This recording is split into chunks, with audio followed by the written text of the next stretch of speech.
Fala rapaziada, começando mais um episódio de Onde a Coruja Dorme FC. E hoje para falar um pouquinho melhor a respeito da vitória do Palmeiras por 3-0 contra o Ceará e a consequente classificação para a próxima fase da Copa do Brasil. Palmeiras que na minha visão pegou o confronto mais difícil dessa Copa do Brasil, né? O único dos times grandes que pegou um time de Série A e um time muito bem montado, tanto que colocou bastante dificuldade na vida do Palmeiras, né? Tanto nesse primeiro jogo, onde foi disputado no Castelão, né? Onde o Palmeiras consegue sair com essa vantagem de 1-0 e também conseguiu fazer um primeiro tempo bastante disputado, bastante difícil para o Palmeiras. Logo no início do jogo nós tivemos um problema a mais, que foi a questão da contusão do Felipe Anderson, né? Felipe Anderson que vinha tendo uma boa sequência no Palmeiras, apesar de ter tido um início ruim, aos poucos ele vinha adquirindo a sua melhor forma, vinha em evolução, né, para poder mostrar o seu melhor futebol, porém, numa infelicidade, ele acabou se contundindo e deu lugar ao Mike, o que mudou não só a substituição, como também o esquema tático do Palmeiras, né? O Palmeiras passa a jogar naquela formação que o Abel costuma jogar bastante, né? Que é com um lateral apoiando o outro, né? Jogando consequentemente com dois laterais. Então isso aí modificou um pouco o esquema tático do Palmeiras. Nós tivemos um jogo de poucas chances, né? No primeiro tempo, onde o Ceará, que precisava do resultado, praticamente não ameaçava o Palmeiras. Só no finalzinho do primeiro tempo o Ceará ele consegue fazer um gol, porém estava impedido, né? Após uma análise do VAR, se constata o impedimento e o jogo permanece 0-0 e assim termina o primeiro tempo. No segundo tempo nós temos um jogo um pouco diferente, né? Nós temos o Palmeiras um pouco mais propositivo, né? O Palmeiras que tenta o resultado, né? Apesar de o empate já bastar para a sua classificação, o Palmeiras vai lá e tenta a vitória, né?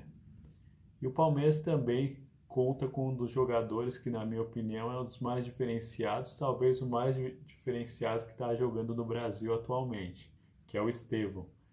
Realmente o Estevão fez a diferença, né? Ele sofreu um pênalti, o pênalti foi analisado pelo VAR e foi confirmado, e o próprio Estevão foi lá e cobrou. Inicialmente o goleiro defendeu, só que no rebote o Estevão foi lá e marcou o primeiro gol do Palmeiras. Então, no agregado nós já tínhamos 2-0, o que nos dava uma boa vantagem, né? O Ceará tinha que partir para cima, porém nem deu tempo, porque a genialidade do Estevão é tamanha que ele num lance que me lembrou até o Neymar, na época que jogava no Santos, né? Em meados de 2010, Neymar fazia muito esse tipo de jogada, me lembrou bastante essa jogada do Neymar, que é quando ele corta para dentro da área e chuta sem chance para o goleiro. Ele vai lá, faz o segundo gol do Palmeiras, o seu segundo gol no jogo, realmente um golaço. E cada vez mais a gente já vai sentindo saudade do Estevão, né? O Estevão que está em vias aí de partir rumo ao Chelsea, está fazendo suas últimas partidas no Palmeiras. Então nós temos que aproveitar enquanto nós temos um jogador dessa qualidade à disposição no elenco, porque eu tenho a certeza absoluta que ele vai fazer muita falta daqui para frente e que vai ser muito difícil de encontrar um substituto à altura. A partir daí o Palmeiras com 2-0, um jogo bem tranquilo realmente.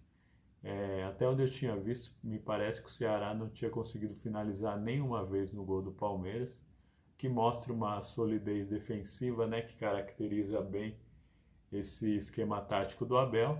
E ainda nós tivemos tempo para um terceiro gol, que foi o gol do Flaco Lopes. Um gol típico de centroavante, né, onde ele faz o pivô, consegue girar e só chuta para o gol e faz o 3-0.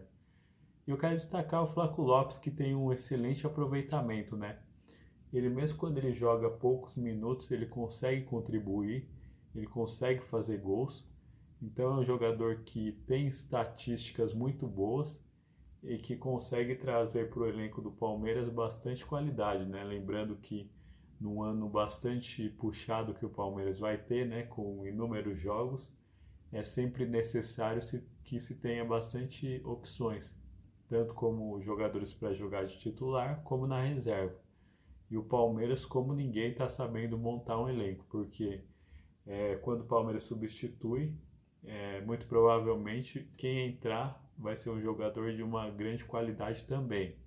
Obviamente que com exceção do Estevão, né, porque esse é um extra classe, né, é muito difícil até no futebol mundial encontrar algum jogador com a capacidade de substituí-lo. Porém, o Palmeiras, na medida do possível, vai montando o elenco, vai se encontrando. Nós tivemos também algo que eu quero destacar, que foi um Allianz Parque bastante cheio, né? Quase 40 mil pessoas e uma renda de mais de 2 milhões de reais. Então, é importante, né? O Palmeiras, que é um clube que ano a ano vai aumentando seu faturamento, e faturamento significa time cada vez mais forte. Então, eu creio que o Palmeiras vai por um bom caminho aí e consegue passar por um adversário que é de Série A, é um adversário que tem um bom nível, né? Óbvio, no momento do sorteio, eu não queria ter pego o Ceará. Porém, agora, depois da classificação já consumada, eu creio que foi até importante que a gente pudesse pegar um time de Série A, uma vez que a gente precisa manter um nível extremamente elevado para o Mundial, né? Que é uma das nossas prioridades no ano. O Mundial que está extremamente próximo, né? O Palmeiras já está contando os dias aí para esse Mundial e espero que o Palmeiras consiga fazer um bom papel, né? O Palmeiras agora consegue passar de fase. Obviamente, na Copa do Brasil, cada vez mais vai ficando mais difícil, né? O Palmeiras até pegou uma tabela, um chaveamento difícil, porém a tendência é ficando cada vez mais difícil, né? Porque a Copa do Brasil ela abrange times de todas as séries, né? Então, muitas das vezes, caso o Palmeiras tivesse tido um pouco mais de sorte, poderia ter pego uma equipe um pouco mais fraca, porém daqui para frente a tendência é que as coisas vão se afunilando cada vez mais e o Palmeiras vai pegar adversários cada vez mais difíceis. Agora eu quero saber um pouquinho mais da sua opinião. O que você achou do jogo? Como você analisa essa classificação do Palmeiras? Fala para mim nos comentários, pode ser?